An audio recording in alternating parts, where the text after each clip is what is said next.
Planning and Public Services Committees of order. First item on the agenda is pledge allegiance. Pledge allegiance To the flag of the United States of America and to the republic for which it stands, one nation, under God, indivisible, with liberty and justice for all. Mr. Chair, turn your mic on. You couldn't hear me say the pledge? Okay, I'd like to have a motion to adopt the Romano agenda. adopts the agenda. Romano adopts it. Zinner supports. Please vote.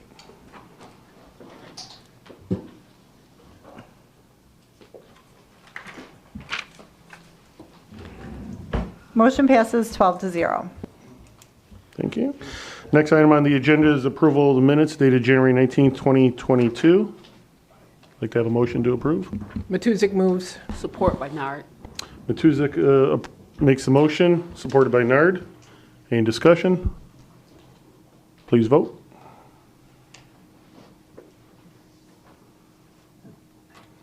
We have our backup player putting the vote up here.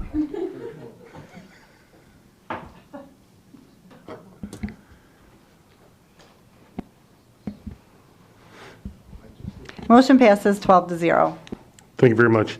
Next item on the agenda is public participation. This is the first opportunity for public participation. It's for those who wish to speak for a maximum of 3 minutes on an item which is on today's agenda. The second opportunity for public participation is for those who wish to speak on any issue. Do we have anyone in our vast audience that wants to speak? Seeing no one, public participation is closed. At this point, next item on the agenda is the presentations. This is Planning Economic Development, the North Branch Greenway project. I believe we have Gerard Santoro. Gerard, welcome. Hi, thank you. You have 1 minute. No, I'm just kidding. Chair, would you like a motion to receive and file? Yes, would you like to make that? Yes, Commissioner? thank you. I do appreciate it. And support from Wallace. Thank you very much, Commissioner. Thank you. It's a delight to be here today, and I'd like to introduce Amanda O'Park, if you don't already know her. She's a senior planner in our division and for Parks and Natural Resources under Planning and Economic Development. And both of us were pretty instrumental in development of this Greenway plan. It was the first of its kind at this scale, at least, in Macomb County. First of all, might say that this project was funded through SEMCOG's multi-jurisdictional planning grant, and that particular grant is aimed towards doing regional projects for non-motorized transportation per se, and pathways, nature trails, blueway water trails, and that such. And the environmental impacts associated with them are all incorporated within that SEMCOG funding. So we have can you all see the map? And as I'm scrolling, okay, great. They have tablets.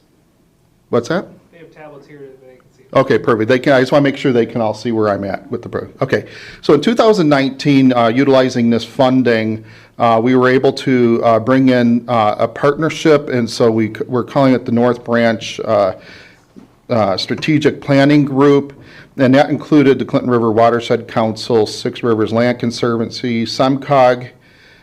We also included Huron-Clinton Metro Park Authority, and you'll see how instrumental they've been. Of course, it was administered through our department, Macomb Township, Clinton Township, Ray, and Lenox Townships. So what is the North Branch Greenway? So a greenway is a strip of land that is developed for either recreational or conservation use, or both. And as you can see, this illustration over here is sort of the composite of our funding. The story map was put together with a lot of the imagery and the description through the plan that was actually developed. We have access. You should have that emailed to you through Kyle. I sent it to him earlier this week. And basically what this does is it was the flooding issues associated with this particular river or sub-watershed, we call it, is actually very distinct in Macomb County. Historically, we've seen unprecedented flooding in that area, and as a result, we looked at how does that play out, for central part of Macomb County. As you can see, this encompasses at the very north end of this particular map, you see the Macomb Orchard Trail. The very southern end of this particular map goes down to around Bud Park at the confluence of the North Branch and the main branch of the Clinton River. That's sort of where our project area was included. Also included the east branch of the Coon Creek, which is the larger of the two branches of those tributaries. And mostly because that went through Wetzel State Park and ends up at the northern extremes of our discovery area in Armada Village. So, and you can also tell that a good portion of, I want you to look at this map, a good portion of this includes Walcott Mill Metro Park, and you can see why they were instrumental in being participants with us. So this North Branch project took us about, what would you say, about 14, 15 months? Yeah. And in that 14, 15 months, what we were able to do is set out three major goals. The first one was to develop some strategies to look at the impacts of the flooding in this particular area, to work strategically with the riparian corridor from an ecological value, from both farming, natural land features, as well as suburban, a significant suburban development. So, and then also how do we look at this as a multimodal linear recreational corridor along that branch. These particular images, I was smart enough to capture them when they happened off of different media sites, and you can see that we had some unbelievable flooding in this particular area. It's been known, it's got a very wide floodplain historically, and as development continues, we're going to see additional threats of flooding. And this is related to both the amount of development and the frequency of the amount of rain and heavy rain that we get in the county. If I might just interject here, the Red Run in 2014, August 11th, a lot of people remember that particular date, as we had massive flooding in the county along the Red Run and Sterling Relief area. That area was not necessarily pre-planned for future floodplain. This particular project was sort of put into play from our division because we recognized that there wasn't that foresight there. And guess what? We ended up with the most expensive FEMA flood in the United States that particular year, right here in Macomb County. We're seeing similar type of dense development along the North Branch. And so we figured that we better plan ahead and look at those future floodplain models to make a determination as to how do we actually plan in the future, only to find out through FEMA that this is not even done by FEMA, believe it or not. This is usually done by a local government or regional government, where a regional government, even though we don't have jurisdiction over the actual planning that goes on in each community or the zoning, but we can be a recommending body. And that was the overall intent of this. Besides, who wouldn't want a nice big green recreation way right up through the center of the county adjacent to all this development? It's a great way for us to view Macomb County long-term and to have that vision. So, we had these major flooding over the last 20 years. We've had 3 100-year floods or greater. Go explain that one to FEMA. I'm not going to, because I've tried. But I will tell you, though, that it is unprecedented, and we expect that to happen. It floods every single year, several times. Not necessarily above flood stage, but it's within the flood stage every single year, several times. There's probably not a more important area in the county, if you ask me, from a planning perspective, where land acquisition for these particular properties should be of highest priority, and only because of these issues. So we'll get to that in a second. We did work with University of Michigan and their professors there and some of their grad and PhD candidate students to look at a future floodplain model. We are still working on that. We've had some really good response from them to get to this stage where we could recommend that a 50, 100, or 150-foot buffer, depending on the grade adjacent to the floodplain, should be considered for each of the communities in our subject area to help accommodate that future floodplain, if that makes any sense to you. So each of those communities will have to look at that independently and determine how that actually looks. And then the ecological value is that the fish, since we have been cleaning up the Clinton River with GLRI funding and multiple agency effectiveness through the Phase 2 permitting for the stormwater management through EPA and the state and other agencies, including the Watershed Council, we've seen a great increase in the water value, the cleanliness of the water in the watershed as a whole, not just the main branch, but this north branch actually has some cold water fisheries returning. So to say that this money is not actually working, you can't say that. The GLRI funding has been extremely effective in us determining projects along these particular corridors for for management of some of the ecological value. And so as a result, we are seeing smallmouth bass, rock bass, walleye, yellow perch, other types of perch, catfish, northern pike, and even muskie and salmon running up parts of our river now.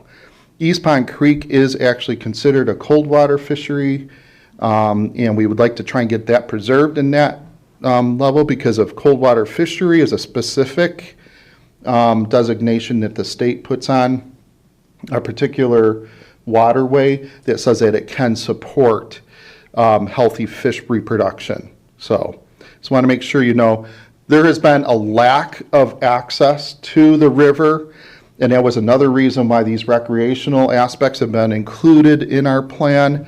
So we're working with the local governments to identify locations where fishing platforms, especially to make them ADA compliant or universally designed, nature trails, greenways, all the way up from Bud Park and Clinton Township, if you can imagine, up the North Branch, all the way through Macomb Township, through Ray Township and Walcott Mill, and connecting up into our Maida area. And as you can see as an example, we did this for each of the local governments, so the 5 different communities each got a specific potential trail route. You can see that the blue dotted line is the proposed Blue Way Water Trail, and this just happens to be in Clinton Township, so from Nicholson Nature Center, even further up and connecting into Macomb Township, all the way down into the confluence with the main branch. Of course, we already know the main branch has a very active kayaking, paddling community over the last 20 years of work in that particular water body. We've actually cleaned it out and cleaned it up so that it is now clean, clear, and connected, and we're seeing tens of thousands of trips annually.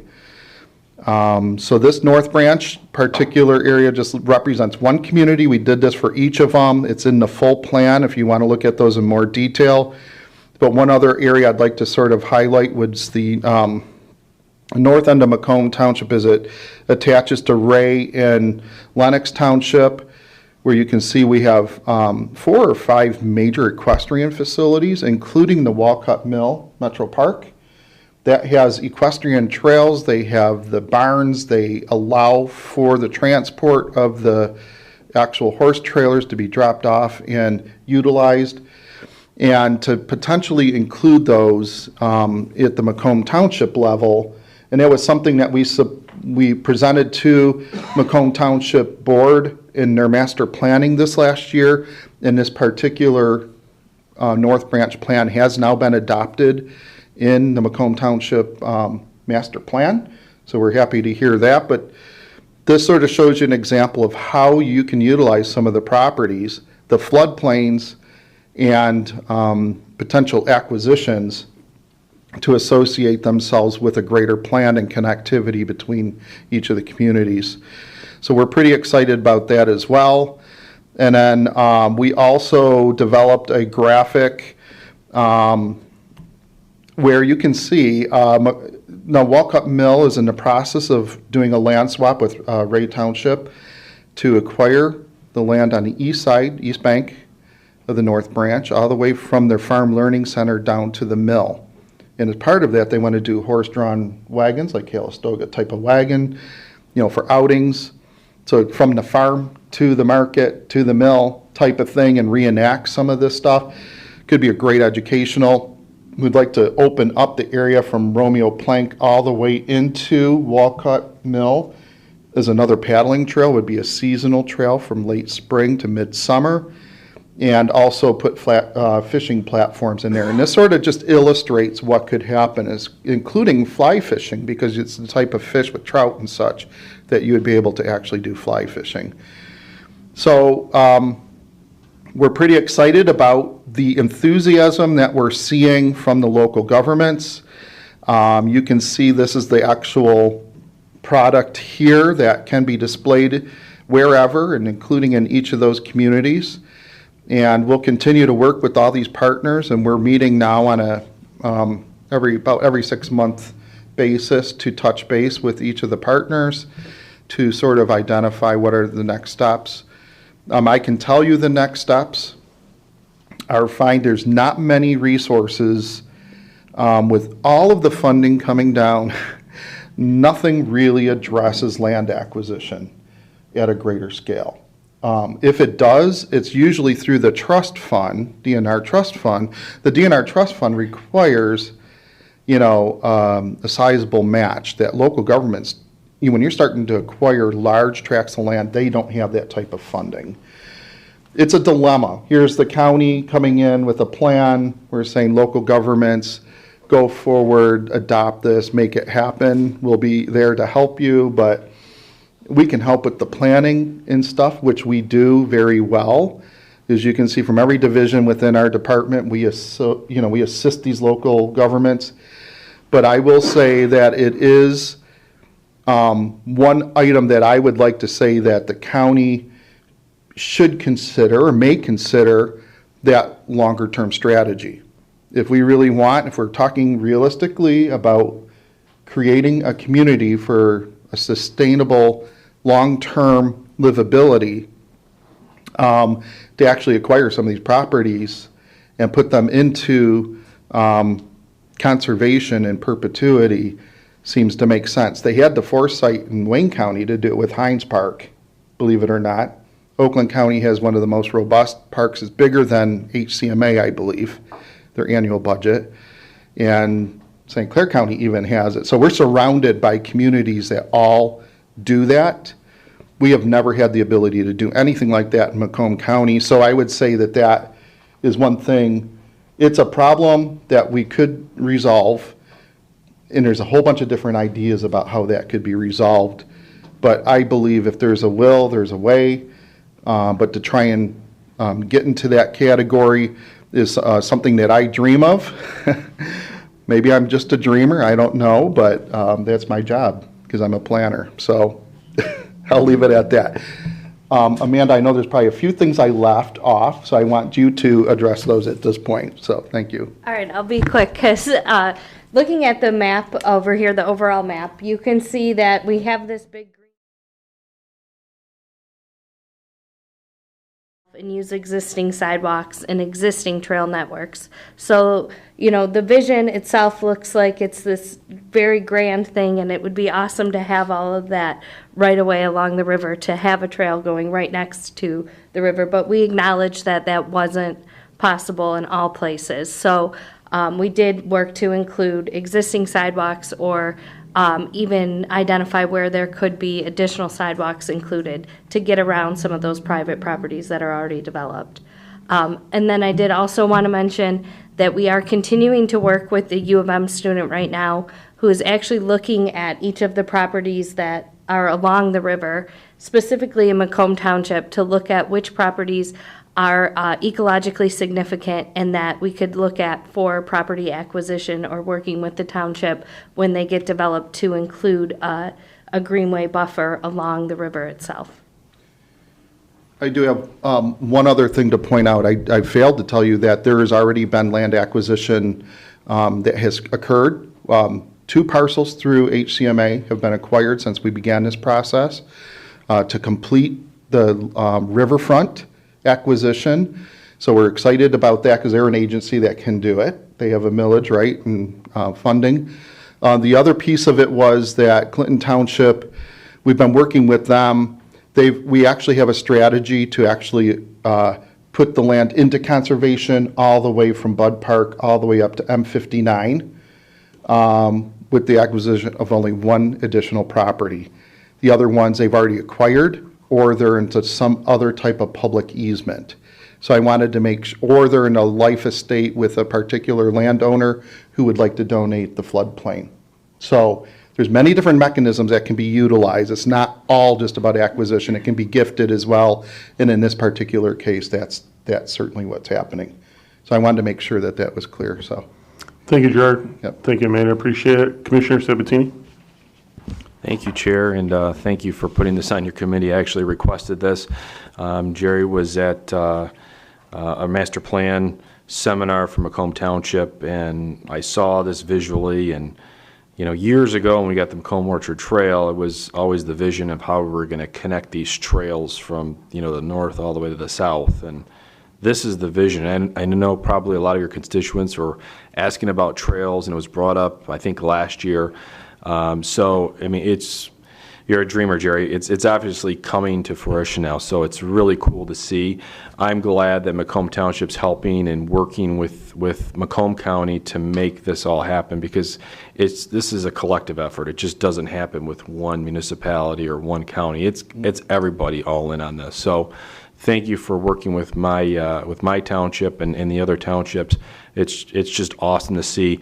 The only thing I would love to request is if we can get one of those maps like that. I think it would be really cool to have that in our lobby or in right where the public comes to our our board meetings and sees what's happening, because I get a lot of questions about trails and what's going on and what's the vision and how do we get this finalized one day, and it just doesn't happen overnight. So Yep, we have 2 of these. That one, I'll make sure that your board gets it, so yeah. great. Thank you, Chair. Thank you, appreciate it. I do have a couple questions. It's nice seeing the Motor Transportation Commissioner Brown takes the work. What's the timing? How far along are we on this? The plan is completed, so now it's the strategic working group, the Greenway group, that we meet on a biannual basis with each of the local governments and the other partners. Macomb Township has just recently approved it with their master plan. Clinton Township has it. They have a whole committee they've put together to implement. And then Lennox at a much lesser level, because theirs is sort of a little bit further off, but theirs is more about just Dream Bank and working with a couple of farmers to see if that could potentially happen. And the Armada piece is only about 1.5 miles. We haven't had a lot of communication with them as of yet, but I would say Raleigh Township is 100% in place at this point, since they acquired those last 2 properties. I appreciate it. You're mentioning about land acquisition, DNR Land Trust. Is that the one through the smoking lawsuit that's funded that way? No, that's through, the trust fund is through the oil drilling. That's what it was. Okay. Permits, yeah, and that is a very reliable program, but that requires a very substantial match. See, and that's the part I'm turning back to my former life. There was funding, I thought it was smoking, but I thought it was the DNR Land Trust. They literally had more money than they knew what to do with, and there was no match. Now, I'm dating back 6 years. because I know the UP delegation always was mad because DNR Trust Fund would keep buying up their property and they were losing tax base. So the locals didn't want it, so I don't know who would have been matching on Yeah, that. I mean, the trust fund has gone through a philosophical change Okay. in the last several years. Okay. They tried to put the kibosh on land acquisition because there's so much public land in the Right. north, Right?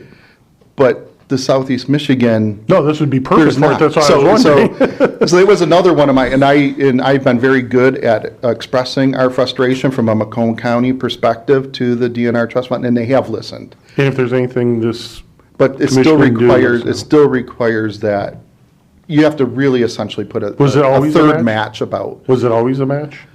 There's always been a match, yes, but, you Then why know, would the UP communities do it when they didn't want it? except for where the state comes in and acquires. Thank you. Commissioner Brown? Thank you. What's the match percentage requirement For the trust fund, for, yeah, I think it's 25, but typically you have to be over 30 to be competitive. well, if there's no one, well, it's a competitive process, that's right. Yeah. I understand the state's begging for Macomb County to make applications there. I know our state legislators are as well, wanting to advocate if only the locals would come up with 20%, which in my opinion is, you know, I guess 20% of what is the question, right? Right. Whether it's significant or not. And it has to be at fair market value. It cannot be so a lot of reasons why trust fund grants fall apart is because the seller thinks they're gonna become billionaires off of it, and the property is really not worth what they think it is. And if they're not gonna get their pie in the sky, they're not gonna sell. We've seen that time and time and time and time again. However, you know, that's why we get a fair market analysis done. It's worth it for the county to pay for an appraisal on a property that we want to acquire, because then we know what the true value is and we express that up front, so that there's no, so that they understand where we're coming from, what we're working from, and that nobody's getting excessively rich off the government, so.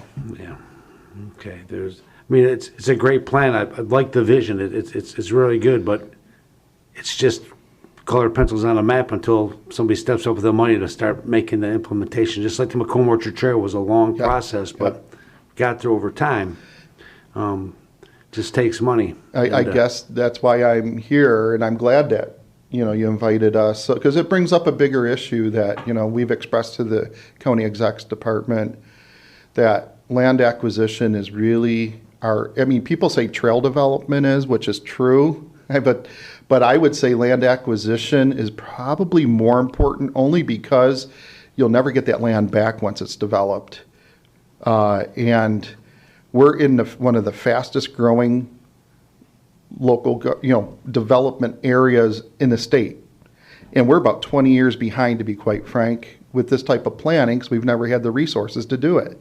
But now we're doing it, but now we don't have the means to assist these local governments with those land acquisition tools that are really important now. Some of them are stepping up, and they are trying to make certain things happen, and that's pretty exciting. Clinton Township's doing an excellent job. They just purchased that old house next to, George Park, so that we could put in a boat launch, a universally designed boat launch. How cool is that? So they actually put their money where their mouth was, and they actually did the acquisition. HCMA is putting their money where their mouth is, because they were part of this planning process. They acquired the last two pieces along the river.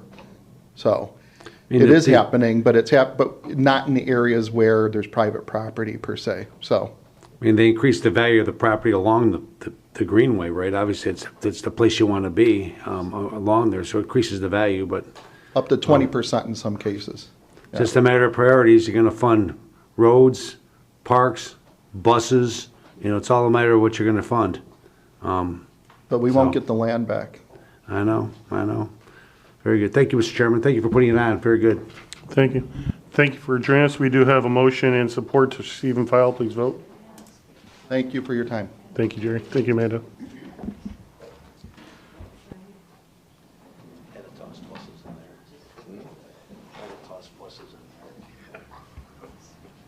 Motion passes 12-0. Thank you very much. Next item on the agenda is 7 department recommendations. The first one is sub-recipient agreements with Michigan Workforce Training Center. If I can have a motion, recommend full board. Support Van Sickle. Moved by Wallace, supported by Van Sickle. Vicky Rowinski, please join us. Welcome. Hi, good afternoon, Commissioners. If I can make a request, 7B goes along with 7A, and it'll make sense if maybe perhaps I can talk about 7B. Please. All right. So the MEDC, through the Michigan Strategic Fund, which I know you've got some familiarity with, opened up a grant process earlier this year called the Michigan Workforce Training Center Equipment Grant. Macomb County, through that process, did receive an allocation of $266,362.18. And with this grant, it was an open grant application for any business throughout the state of Michigan that was purchasing equipment and needed those dollars to offset either the cost of the equipment or the cost of the training. In Macomb County, we had 10 applicants apply. And of those 10, you'll see 7A lists the 6 businesses that were, they're part of the sub-agreement the sub-recipient agreement, which would utilize those dollars. So 7B is to file and receive the funds for the budget amendment for the 266, and then 7A is to showcase the 6 businesses, of which 4 of the 6 exceed that 35,000 threshold. So you've got a record of that as well. Thank you. Commissioner Matuzak. I just had questions about thank you, Mr. Chair, questions about the program in general. So businesses had to apply for this grant. Did we advertise that these were available? Yes. Through the state of Michigan, there was a really short window. It was about a 3-week window for businesses to apply. So it was eligible for any business that had kind of the wherewithal or the might to purchase equipment and provide some training behind it. And the equipment is really for that business. Correct. And so this isn't really employment training in terms of helping people get some skills and then find another job. Correct. Okay. One of the caveats with this particular grant application was they actually had to purchase the equipment. And so that's what these grant dollars are to help offset is the cost of that purchase. Okay. I just find it confusing that it's in the Michigan Workforce Training when it's not really about training, it's about purchasing equipment for businesses. Sure. We were all kind of surprised that this grant came through. It was an allocation at the MSF level to allocate $3 million for businesses in the state of Michigan. Very few details when it rolled out, but when it did roll out, we were seeing the success of it. You know, our businesses in the county, like I mentioned, we did have 10 that applied. Unfortunately, 4 of the 10 that had applied did not have a equipment purchase tied to it, so they were not selected. All right. I'm very happy that our businesses got this. This is always a good day when It's just when sort we of got surprising money. because it's not really about employment and training and so. All right. Thank you, Mr. Chair. You got it. Thank you very much, Commissioner. In fact, rumor is we get free samples of Achatz pie. Was that true? Hey, that'd be great. Seeing no other speakers, we have a motion and support. Please vote.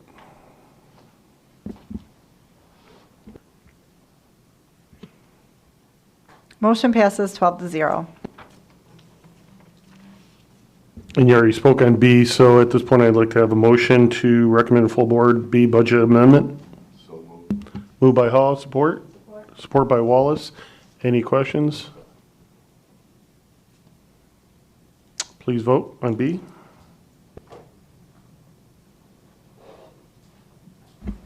Motion passes 12-0. Thank you very much, Vicki. Appreciate you coming in. You got it. Next item on the agenda is C, Resolution 2022-8061, Resolution Authorizing SEMCOG. I'd like to have a motion to recommend to full board. So moved by Nard. Moved by Nard, support. Support, Kleinfeld. Support by Kleinfeld. Thank you very much. Jeff, welcome. Thank you, Commissioners. What you have before you is a resolution we're asking for your support on. This is a resolution for allow the county to participate in an intergovernmental grant with SEMCOG acting as the primary planning agency and the grant fiduciary. What this is a grant that is being issued by the Michigan Department of the Environment, Great Lakes and Energy, or EGLE. What the purpose is to help Michigan counties and communities begin planning for a transition in the realm of solid waste management planning. What the state is doing is moving in a direction away from where we were in the past, which was a materials plan that basically says how much trash do we generate and where is it going and do we have capacity for that, to a new model that is going to be more materials driven, where they're going to be looking at not only looking at the capacity, what we're bringing into the county, what gets exported out of the county, but also what capacity do we have to remove waste from that waste stream, either through being able to try to channel it towards alternative energies, recycling, a whole bunch of different things. I don't have a lot of details on that, and I'll be perfectly honest. There's 8 bills currently in the that have been moving through the State House that are now in the State Senate. I believe that they are in the they're in one of their committees. They've been actually in committee since last April. But to try to get ahead of this, once those bills, if they do come out and are actually ultimately approved, it is going to change the way everybody, all 83 counties, have to look at solid waste in the county, or I should say within the state. So what this grant is providing is this grant is a non-match grant, so it's basically free money from the state. $10,000 is being provided per any county that wants to participate, and up to $12,000 is being provided by counties who work together in a consortium. So we looked at it with our friends at SEMCOG and all the other counties within the Southeast Michigan area that are, our SEMCOG participants, to take a look at what that would be, if we pool our money and leverage that to go for this grant. What this grant is going to basically focus on is it's going to allow us to bring a consultant in to help the region look at results that have come out from a large survey that EGLE did in 2020. They had a program at the state level called the MEGA program, and that was to basically reach out to all the counties, all the municipalities, all of the waste haulers, all of the recyclers, and basically start doing an inventory of who's doing what and who has what type of programs. We as a county participated in that, working with our environmental health division and the small efforts that we provide at the county. Since we have 27 communities, so I'll basically contract all their own independent waste haulers. But we do provide community collection day. We do have a hazardous waste material collection that we do. So those things were all inventoried. So through this grant, we're going to be able to collectively look at what the results from all of our communities were, looking at what's also going on in the area regionally to see if there's any economies of scale that could potentially be leveraged, and looking to get recommendations and basically getting educated as well as to how we wrap our heads around this new position that the state's going to be taking on solid waste when it actually comes down. So, like I said, we're going to be taking a look at the with these dollars. We're taking a look at this mega data project data that's come out, and then also the second goal. I'm just kind of paraphrasing from the state, is to basically determine the changes and impacts that are going to be due towards because of this potential legislation, and try to get us a leg up on the action items that we need to address. Looking at things that our solid waste committee is going to have to take on in the future. We know that once this bill or these sets of bills pass, it's going to put us on a track where we're going to have 5 years to take our current existing plan, which was drafted back in 1999. I think, Don, you were probably around and part of that at that time. We've done some updates to that plan, but it'll be a rewrite of that. We'll have to probably also restructure our solid waste board to bring on other partners. Probably, I'm assuming there's going to be more people from the recycling and the waste hauler community that are going to be part of that board that we have to put together to ultimately put this plan together. So the action item that's basically in front of you right now is to allow us, just for the purposes of this grant, to designate SEMCOG as the designated planning agency to do the grant application on behalf of us and all of the other counties in participating in SEMCOG, and then ultimately act as the fiduciary to receive those dollars. This is a 12-month program, so once the monies are awarded, I believe we have until November or December of '22 to return the results of the plan back to Eagle. And then at that point in time, the other thing that we're hearing as we're talking to our friends at the state is that the state has put money aside. The state recognizes this is going to be a big hurdle for all 83 counties to get through this new planning process. So having this grant and this study under our belt will most likely make us eligible for other dollars and other planning dollars that come down the road. Sounds good, Jeff. We have a number of questions from commissioners. Chairman Brown? Thank you, Jeff. Will this give any opportunities to give inputs on what we already know is needed in our solid waste plan? I believe that it should. It should. But again, not knowing all of the items that are in those 8 bills that are coming down, we're going to learn more about that. So it's going to be able to give us an idea of better questions that we can ask and how we need to prepare moving forward. Well, there's 2 issues that have been issues in Macomb County that haven't been addressed. One is the disposal of compost waste. Yes. I mean, they're not allowed to take it to landfills. What do they do with it? Becomes a problem. It moves around the county from place to place to be a big problem. And it creates problems in the south end where they have no place to put it and they got to pay extra premium to get it out of there. And so that's an issue that needs to be addressed. And also the liquid waste. St. Clair County wants to receive liquid waste from Macomb County. That's septic waste, right? We have a lot of septic haulers still in the county that use it, but they can't. And that creates unnecessary burdens in our place. So those are 2 issues off the top of my head that need to be addressed. And when's the last time our solid waste planning committee even met? Our solid waste planning committee has not met in a long time because the only reason for the committee to meet would be to do an update of the plan. Yeah. There's no action items or anything that It's are not required like in between. it's not like a master plan requiring updates every 5 years. No, the only time, to my knowledge, and I'm by no means the solid waste expert, I'm trying to become more knowledgeable in it. The only time that we open up that plan, at least under the old guidelines from the state, is if we have a capacity issue and we're looking to site, because the old plan was basically focused on siting new landfills. Yeah, I remember So that. looking at that plan, we looked at Pine Tree Acres, our receiving facility out in Lenox Township. At that time, we opened up that plan. That site had a 30-year capacity, which met the requirements of the state at that time. I think you had to show between 25 and 30 years capacity at a facility. Since then, there has been action that has been taken out at Pine Tree where they've acquired additional lands adjacent, they've opened up other cells out there, so their capacity has increased beyond what was in our original plan. So we have not had to reopen our plan. Yeah, it's a long issue. That was the first issue that motivated me to run for county commissioner when I didn't know who was putting in the landfills out in the north end of the county. And they said, those boys down in Mount Clemens, and boys and girls at the time. And so I went to Mount Clemens. Here I still am. So thank you. So if this gets resolved, you're not here anymore? I'm just You kidding. never know. Commissioner Zinner. I knew Pine Tree Acres when it was a hole. Now it's a mountain. Commissioner Zinner. Thank you, Chair.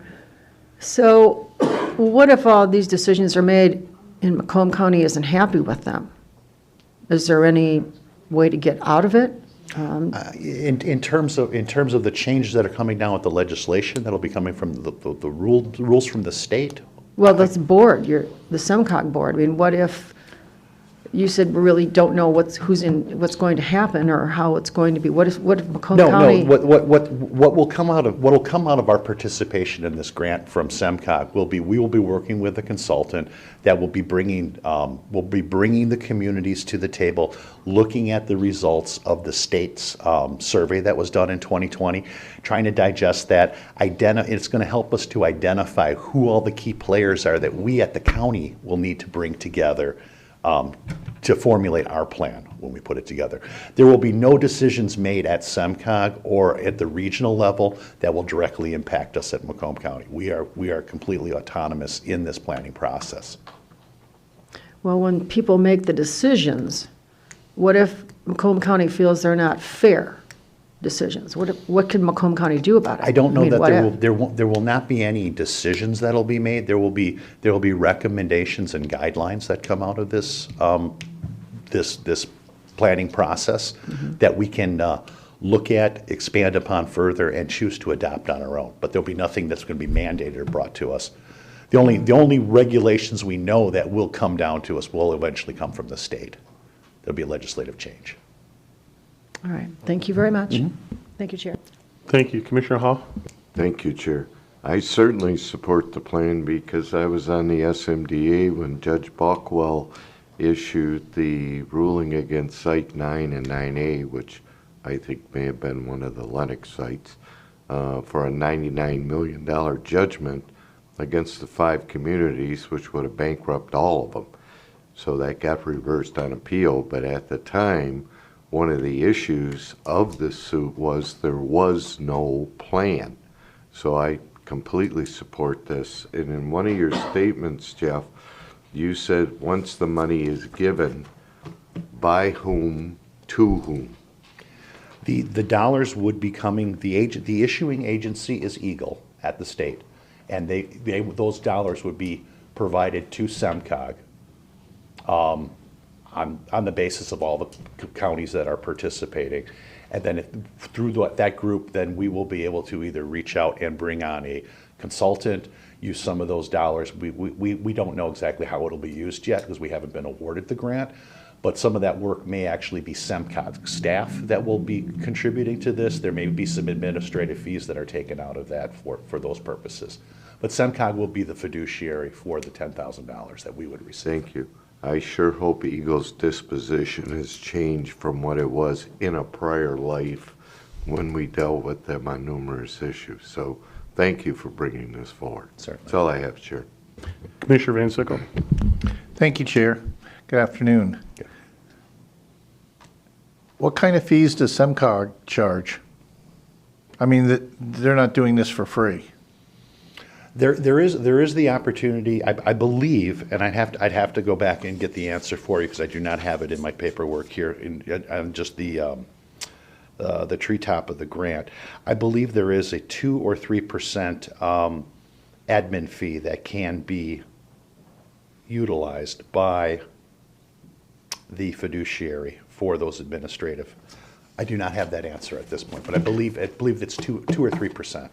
But those are the only fees that SEMCOG could charge, 2 or 3%? Yes, that would be permissible under the reimbursable and permissible under the grant back to the state. The way the state's got this structured is the state is going to, if a county or a regional group receives an award, 90% of the money will be provided in the front end, and then the final 10% would be delivered by the state once a final report is returned back to Eagle. And you said that's this November, December timeframe? Yes. They did state that they recognize because of COVID and all these other things, they are reserving the right to do an extension on that, but they are targeted right now. I think it's the 22nd of November is the target date to have the study completed by. And I assume you've had some discussion with SEMCOG that they believe they can accomplish this? Yes. SEMCOG was the convening agency. We had been in discussion already with Eagle because we were aware of the grant as a county. Once we spoke with our friends down at SEMCOG, we recognized that there was an interest throughout the entire region. So Wayne County, Oakland County, all the SEMCOG members this month are all going before their boards asking for the same authorization that I am right now. So based on that, nobody else has signed up already? We are all in process of doing that because once we have the resolutions in and everyone is on board, then SEMCOG will submit the grant on behalf of everyone. I can't speak for other counties, other 83 counties in the state. I don't know what their intentions are. But at this today, nobody else has already signed up? No one else. I believe everyone is still in the process of reaching out to their boards to get these resolutions in place. Okay, thank you. Thank you, Chair. Thank you. Seeing no further questions, we do have a motion and support to recommend full board. Please vote. Thank you, Jeff. Appreciate it. Thank you.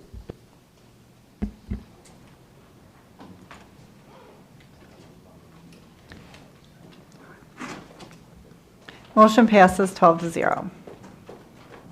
And that conclude, no, I'm just kidding. Thank you for waiting, Brian. I'm gonna ask for a motion to recommend full board 7D through 7I. Support Hall. Romano makes the motion, supported by Haw. Brian, thank you for waiting. No worries. As far as 7D, C, F, G, and H are all similar in that they are cost share agreements with the City of Sterling Heights. We just had a recent audit that was done by MDOT as far as signals and intersections. We've had previous cost share agreements with MDOT and Sterling Heights and ourselves for these particular intersections. MDOT did an audit and found that the signals noted, they didn't have any jurisdictional roads currently under those signals that would tie into that. So these cost shares were revised to basically indicate our share and the City of Sterling Heights share, independent of MDOT that obviously previously was paying, but obviously with their audit in the jurisdiction, whether it fell under our jurisdiction or the City of Sterling Heights, we had to create new cost share agreements, excluding MDOT and just including ourselves and Sterling Heights. So basically, like I said, D, E, F, H, G is actually a new signal as part of the Innovate Mound project that's being installed as part of that project. So this is a cost share agreement for that new signal, which is between us and the City of Sterling Heights. So they're all in similar nature, and would ask that those be approved, I guess, jointly for the cost shares with the City of Sterling Heights and ourselves as a road department. Thank you very much, Commissioner Hall. Thank you, Chair. One quick question. D, E are no cost to the county, That's correct. and the other ones are. How is it ascertained what becomes a cost and what doesn't? Under D and E, previously there was a cost share agreement between MDOT and the City of Sterling Heights. We didn't have a jurisdictional road, but we do the maintenance on the signals within Macomb County. So we go out and do the work, and we get reimbursed through this cost share, whether it's the state or Sterling Heights. MDOT found out through their audit that they aren't to be part of that intersection, so that is strictly a Sterling Heights intersection. We don't have a jurisdictional road going through it, so we do the work, and we get reimbursed through this cost share agreement from Sterling Heights. So those two intersections, we don't have any roads, but we still maintain these signals at that intersection. Thanks. Thanks, Chair. You're welcome. Thank you very much. We do have a motion and support to recommend full board. Please vote.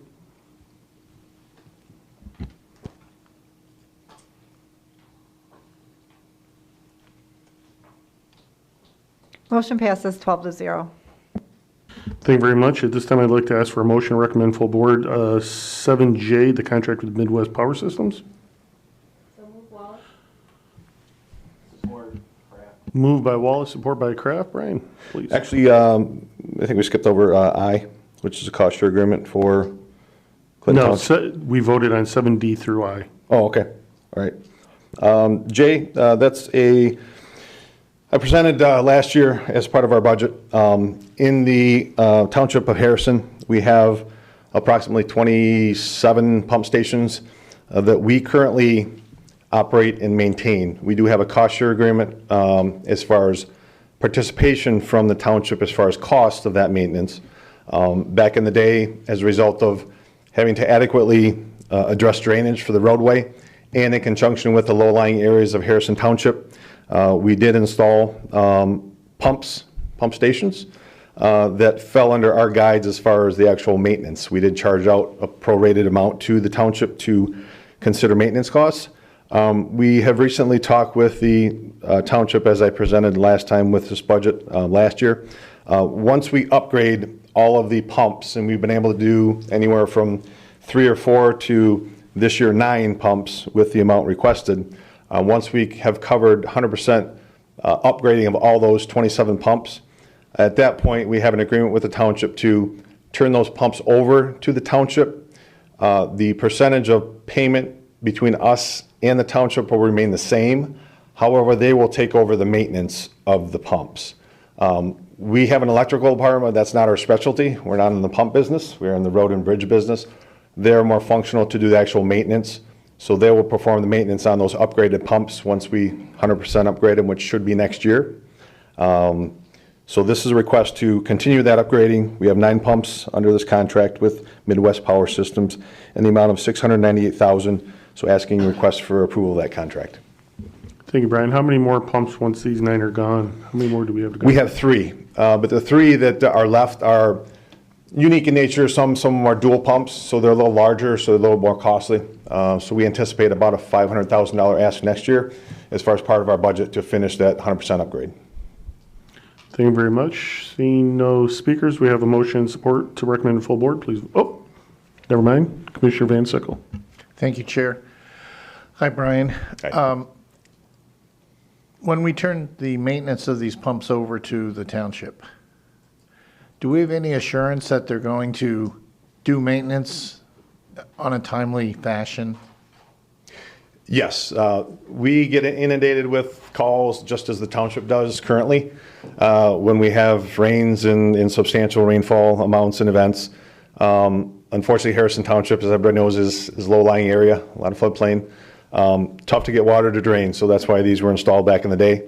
Once again, we're not in the pump station business, so the more functional aspect of the maintenance of that falls on the townships and their crews and equipment.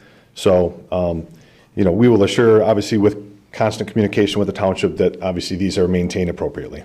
I appreciate we may get calls, but that sounds like after the fact.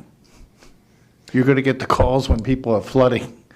You're not going to get the calls and people say, hey, the pumps are working great, I understand that. I got to believe that the township, as a fiduciary of the residents, would be proactive in obviously maintaining those and upgrading those, not upgrading, but maintaining those as the time allots for. Once we upgrade them, obviously there's a time duration that they shouldn't have too many issues. That's why we kind of waited as far as the turnover of these until we've upgraded those 100%. The functionality on that end, it doesn't relieve us of any responsibility as far as getting those to function properly. So obviously we have a concerted effort along with the township to make sure we maintain those in a proper fashion. Do you know if these pumps are connected to the Public Works SCADA system? No, they are not. No. Does Macomb Township, it's Macomb Township, right? It's Harrison Township. Thank you. Do they have any kind of SCADA remote data collection system? Not to my knowledge. I know we don't and haven't. I don't believe they do as far as these pumps are concerned. They flip on when there's obviously a overabundance of water, rainfall event, and then, obviously keep going until the flood waters or the rains subside. We'd like to think they flip on when they're needed. Well, obviously, we actively, during rainfall events and substantial rainfall events, do ensure that they are functioning properly. They're on, they're functioning properly, just Okay. as the township will do. Thank you. Thank you, welcome. Chair. Commissioner Zinner. Thank you, Chair. Thank you, Brian. When I've had calls and gone to people's homes and I had to figure out how this all worked, I can agree with the director here that the maintenance, the water and sewer is quite aware, and maintenance on what's coming down the road. They told me this was happening. They will be right on top of it, and the pumps are working. They have lights, they have bells, they have everything. And I've talked with the people in roads. I know exactly who to talk to about those things. I probably won't be talking to them anymore about these particular things. And everybody knows what to do. They're very familiar with these things, and this may be something new for them to take care of, but those gentlemen and ladies in there, they know what they're doing, and For sure. they know what's coming. They've all been planned and working on plan for this, and they're good to go. Thank you very much. Great, thank you, Commissioner. Thank you. We do have the motion to recommend with support to full board. Please vote.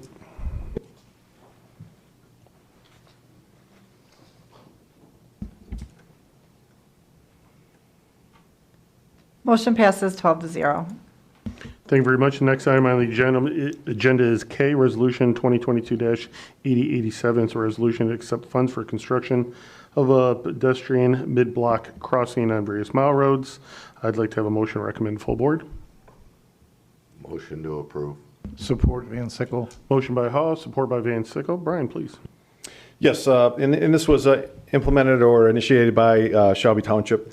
They had sought TAP grant funding for improvements to their non-motorized network. So we are a fiduciary of the townships. So if they request TAP grant money and funding, that has to run through us. We have no skin in the game or cost to this. It is solely through the Shelby Township itself requesting this. So I just want to get approval of the resolution to accept the money and be the fiduciary, Act 51 agent for Shelby Township for the improvements that they got as far as TAP grant funding. Thank you very much, Brian. Commissioner Hall. Thank you, Chair. Isn't 21 and 22 Macomb Township? No. Shelby. It goes through both. Okay. So what is a mid-block crossing? Mid-block crossing is something that's outside the area of a signalized intersection. So they have a park that's on 21 Mile Road on the south side. They have the school that's on 25 Mile Road, even though that has a signal at it. But mid-block crossing it's a crossing at a location where there's not an actuated signal or intersection. So there's crosswalk put up, there's advanced warning signs, there's signs directly at the crosswalk with the crosswalk pattern going across the roadway to indicate this is a pedestrian crossing. So mid-block means that it's not at an intersection, it's mid-block. Mm-hmm. Thank you. That's all I have, Chair. You're welcome. Commissioner Sabatini. Thank you. Brian, so in Macomb Township, we have 5 schools at 21 and Heinrich. Would this be something that the township would have to get the ball moving on if they wanted to do something similar to what Shelby's doing? That is correct. Traditionally, we like to see non-mid-block crossings as a road agency. Communities obviously have needs and see some effects of certain either parks or schools that they would like or prefer to have mid-block crossings. We tend to try and shy away from them as far as placing those within the community and within the county. But these are with schools, you said, so you have a school on one side of the road and just residential on the other side? Is that primary? Yes. Okay. Something like that, like the school, what is it, Eisenhower on 25 Mile. That does have a signal there, so it's improvements to the crosswalk going across there. And I think there's a connection of sidewalk that's associated with this on 25 Mile Road on the north side. There's a sidewalk that isn't continuous, so as part of this, they're looking at connecting a stretch on the north side also with this TAP grant funding. Great, thank you. You're Thank welcome. Chair. Thank you. Seeing no other question or speakers, we do have a motion to recommend full board. Please vote. Motion passes 12-0. Thank you very much. And final one for Brian is item L, contract with Florence Cement Company, Metropolitan Parkway, Dequindre to Ryan. I'd like to ask for a motion to recommend full board. Support Nard. Moved by Wallace, support by Nard. Thank you very much. Brian. So this is a contract with Florence Cement. They were the low bidder on the project that we just advertised. For Metropolitan Parkway project between Dequindre and Ryan, it's a mill and fill project. Obviously, it's much needed in that area. We've been doing annually stretches of Metro Parkway to obviously alleviate the distressed pavement areas in sections of pavement throughout the entire corridor. So we do have this stretch. There will be another stretch that we do have some federal funding for east of Van Dyke, between Van Dyke and Dodge Park. That's going to be coming out shortly and will be part of this year's project. But this project is a local agency project between us and Sterling Heights, 50/50. So seeking approval of the contract to Florence Cement in the amount of $3,740,766.87. Thank you very much. Commissioner Romano. You knew it was coming, Brian.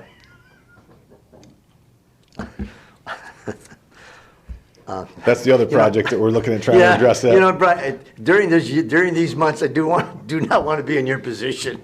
Yeah, I know, I understand. But Nature of the beast. that's why you got all the muscles, right? You can handle it. You got big shoulders. Broad shoulders, right.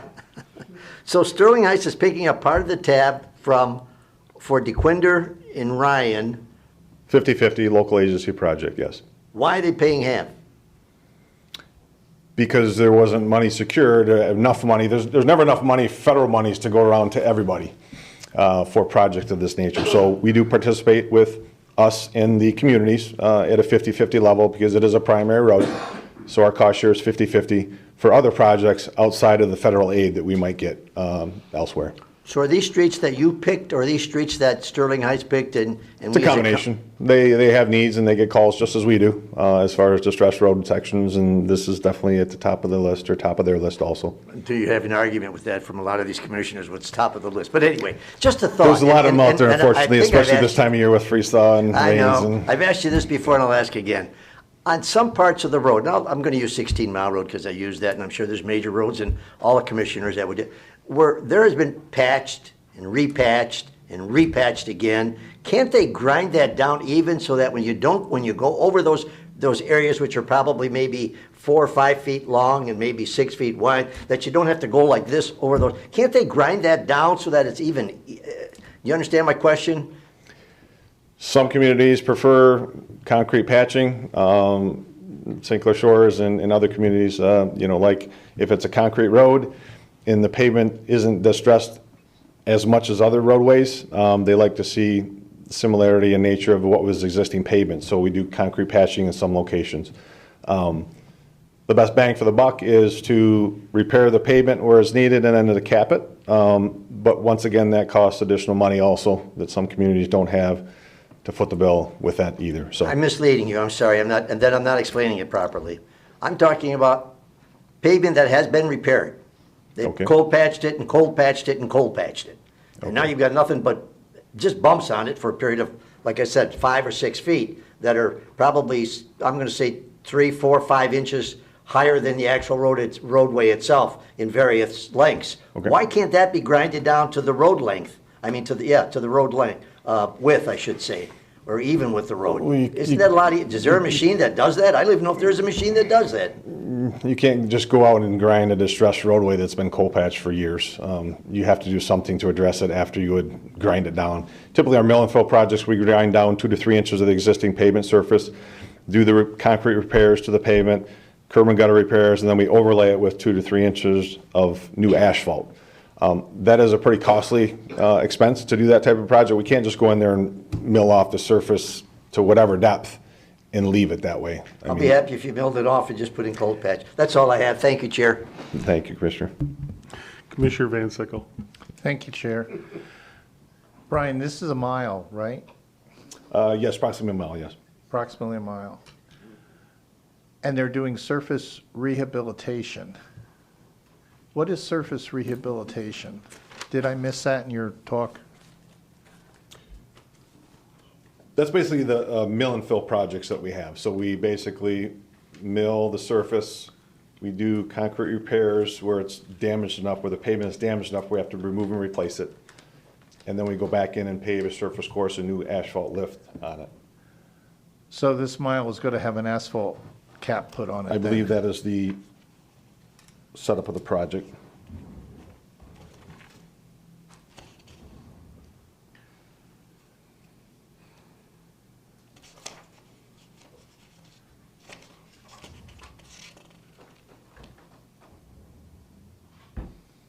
Do you have another question, Commissioner? Oh, just looking at.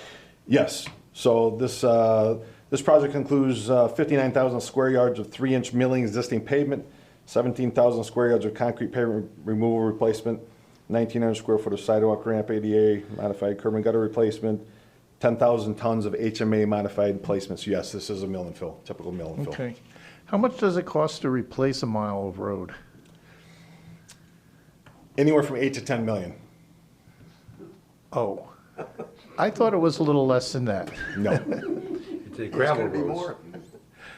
And especially this, this is a wider than normal cross-section. When we remove and replace say we do a capacity job of 2 to 5 lane, like on 23 Mile Road that we're continuing to do to Romeo Plank. When we remove the existing 2-lane asphalt road and shoulders, improve the drainage structures and underground storm sewer system, and then repave that with 5-lane concrete with curb and gutter. That price tag is currently about $9 million, and it's not getting any cheaper. Wow. So yes, it is very expensive to do a remove and replace. Okay, enough said about that. I just want to comment to Commissioner Romano. A few years ago, they patched Mound Road with cement patching.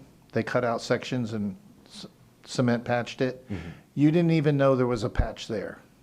They can do an excellent job, some companies. Hopefully, we get a company with that kind of attention to detail to do this. With the overlay, it makes it a lot easier because obviously they were overlaying with asphalt. But when you just do a concrete pavement patch and don't cover it, yeah, there's various contractors that are better than others as far as the concrete patch and what's left as far as how smooth it is compared to the adjacent pavement. Do the grades, if you will, of how well they've done work in the past enter into the bidding contractor selection process? No, we have a setup, whether it's local agency or projects let through MDOT, where it's a low bid system. If they're pre-qualified through MDOT and they are the low bidder, that's who will get the awarded project. MDOT has a contractor evaluation that's required after every project. Very challenging with that. To evaluate them, you anybody. mean? To disqualify a contractor, yes. Okay, thank you. Thank you, Chair. Thank you very much, Chairman Brown. Thank you. Since we have you here, and there's an issue coming next talking about MDOT's bundled bridges. They bundled 3 bridges. You sent out a press release on that. Is that a new program? I don't remember them Yes. doing awards. Can you explain a little bit about that and how it's beneficial to us? And I mean, we have 10 bridges going this year, and those could have 3 of those that are well funded. But can you explain a little bit about what's going on? Yeah, MDOT established a program to look at not only the state roads as far as issue with bridges, but local roads also, inclusive of Macomb County. So they put a Phase 1 bridge bundling project together to address bridges that had distress more at the surface level in superstructure. Superstructure means everything kind of above ground or the pavement that goes across the river or stream or drain. That would allow them to get those projects out and done quicker because it wouldn't involve getting DEQ involved, or I should say Eagle involved, in a bunch of permitting process, which delays the time to get those actual under construction. So they went with more rehabilitation of bridges, which we got 3 in that package for the first phasing. The second phasing that they're proposing is more on the closed bridges within the different communities and counties. We do currently have 2 bridges that are closed that are on that list for the Phase 2 of that MDOT bundling. That would be on 25 Mile Road and 28 Mile Road. 25 by Foss and 28 Mile Road, I can't remember what drain that crosses, but we have a closed bridge on 28 also. So currently those 2 bridges are on the second phase, but it's MDOT funding. It's no cost to the department. So it is a great program that the state is running to help the locals. You submitted those projects to them, though, right? Yes, correct. So thank you for that. Yes. Those don't have to be on state roads, do they? No.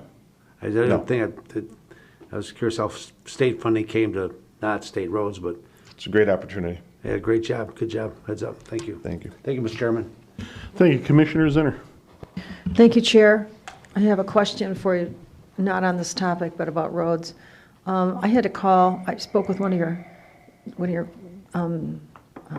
gentlemen about a bill for a road that the county worked on, and it was going into 2 years, and some of the people on the road had to pay their taxes. They wondered if the final bill was done, and to find out that the final bill was not done yet at this time period. And I was surprised, the gentleman who called me about it was surprised that it wasn't done. I mean, I guess we assumed it would be done in a year, which wasn't done, and later on from that, it wasn't done. And we're informed that it was going into 2 years, heading into that time period, and the final bill was not done yet. So if that's what it is for, does it generally take that long for a road bill to come? I mean, I know I was told it takes quite a long period for all the bills to get together and finish up. It seems like a long period. How do you keep track of that? I mean, Not all projects are closed out the day that the contractor walks off and Up here, thinks he's complete with the Yeah, I project. understand. There's a duration of time that we go and verify quantities and final out different items. There's hundreds of items that are applied to each project that are verified. Final quantities are met, measured, storm sewers measured, in place. So what was paid is verified as far as what was actually constructed and done. So there's a verification process, there's a filing of the project to ensure that we have accounted for all of the costs, all of the quantities, all of the adjustments that were made, extras. Sometimes it's a delay in working with a contractor. They have claims that are outstanding. They think that they're due money for this and that and other reasons. So you negotiate after the project's done. So just the time frame that we use to final the project. I think the issue that you're talking about, that issue lies with the township and the community residents. We don't get involved in the SAD process of how they acquire the money to match these projects. That is solely on the townships to do through the SAD process. We just require that they match 50-50 to move these projects along. So some come under, some come pretty much right on, and some come over just for various reasons. But how they account for their side of the money as far as money from the residents through the SAD, we don't get involved with that. That's between the township and how they assess that through the taxes with their residents. So you think it's a Harrison Township thing? Because It doesn't involve the Department of Roads as far as collection of fees for the community with the residents along that street. So how long, when you redo a road, from your point of view, from the county's work, how long before your bill is done? The length of time, what's how long? Would it be a year? It wouldn't be a year and a half, Some 2 years? projects unfortunately take amount of time to final out and to figure out the process of settling claims and stuff with the contractor. So. Would you say sometimes 2.5 years? No, 3 years? I wouldn't say 2.5 as a typical. I would probably say 8 months to a year to get everything complete and final out to ensure that we have the right accounting of the project and right cost. Yes. Thank you. You're welcome. Thank you. If I can ask commissioners, keep questions germane to the agenda item. Commissioner Hall. Thank you, Chair. I just want to provide information to Commissioner Van Sickle and Zinner. The Gratiot project, which is an MDOT project, currently 4 miles, $140 million. That's trees, curb cuts, pavement, and piece of advice to everybody, don't travel in that area. It is a disaster. And every time I talk to Brian, he reminds me that's a state project. Also, if I'm correct, 2 years ago, maybe 3, they had a contractor that laid down what was determined to be inferior cement on 696. They made him go back and tear it all up and redo it again. So they are out inspecting. I'm not saying it's great. I'm just saying they caught that particular situation and it had to be redone. Thank you, Chair. Thank you, Commissioner Matuzak. Well, now I don't know if I'm relevant or not, because it's The last 3 haven't, so. it's a question about bridges. I can wait till the next item if you want me to. Brian, this is a bridge question, a generic bridge question. I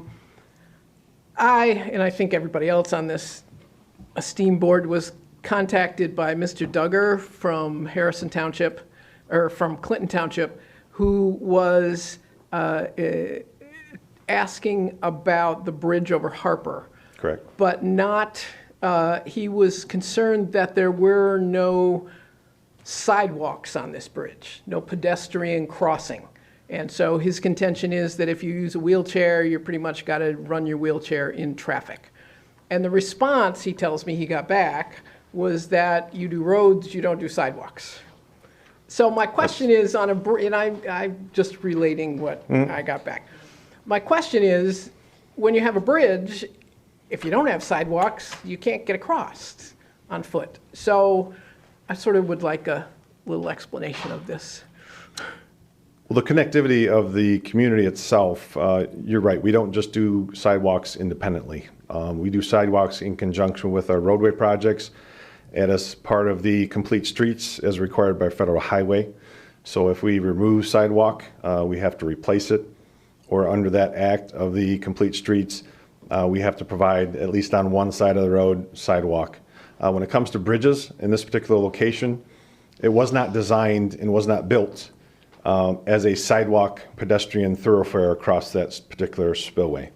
The hard surface or pavement that's between the back of curb and under the guardrail was put there as a hard surface so it wouldn't have to be maintained with grass or rock or whatever, so it was a maintenance issue. It wasn't per se a sidewalk for pedestrians to use.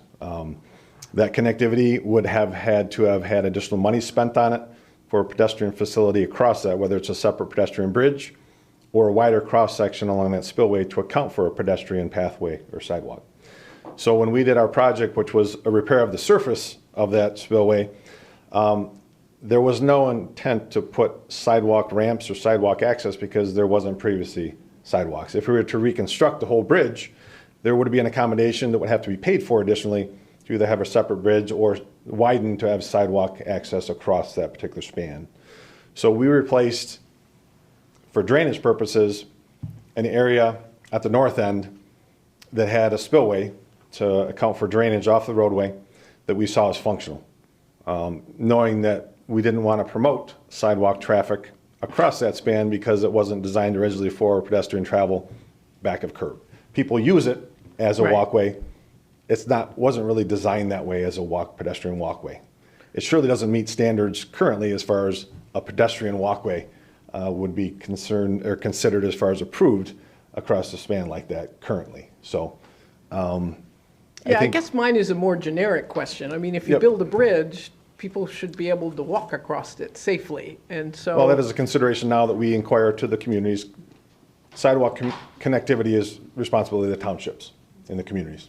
So if they chose to want to have their sidewalk connect across certain spans of drainage or rivers or drains, that would be in coordination with us, but that would be a request for them to us.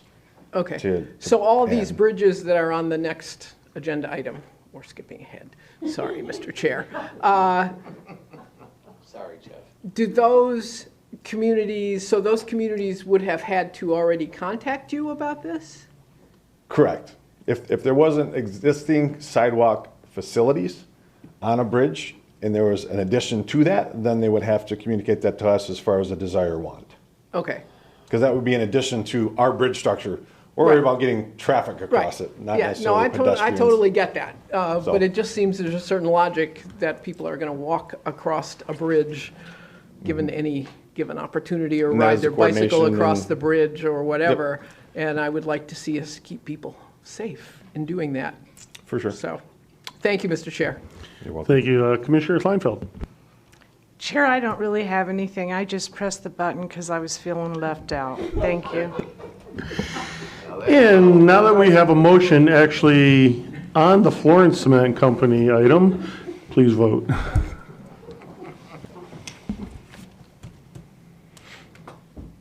I would have waited. Brian, you got away easy, Brian. Motion passes 12-0. I did. Thanks, Brian. Appreciate it. Thank you, Commissioners. Have a good day. Have a good weekend. You too, thanks. Next item is correspondence, Department of Roads, the bridge bundle program that was spoken of. I'd like to have a motion to receive and file. So moved by Romano. Moved by Romano, support by Wallace. Better check, though. I think y'all asked already. Oh, I'm blocked out. Does anyone have a question? Please vote.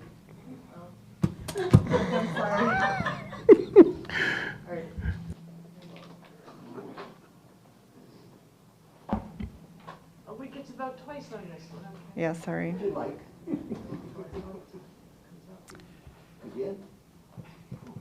Motion passes 12-0. Thank you very much. Next item is public participation. I'm not even going to go through the words, seeing there is no public here. Public participation is closed. Next item on the agenda is commissioners' comments. And we'll wait just a moment.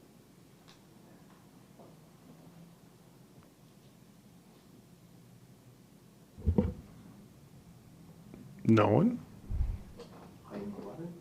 I'll make a comment. Tomorrow is basketball day and St. Patrick's Day, and I don't know who scheduled this. See no other Motion to adjourn. Questions, motion adjourned by Romano, support by Wallace. Zinner? Oh, Zinner, sorry. See you tomorrow. Please vote.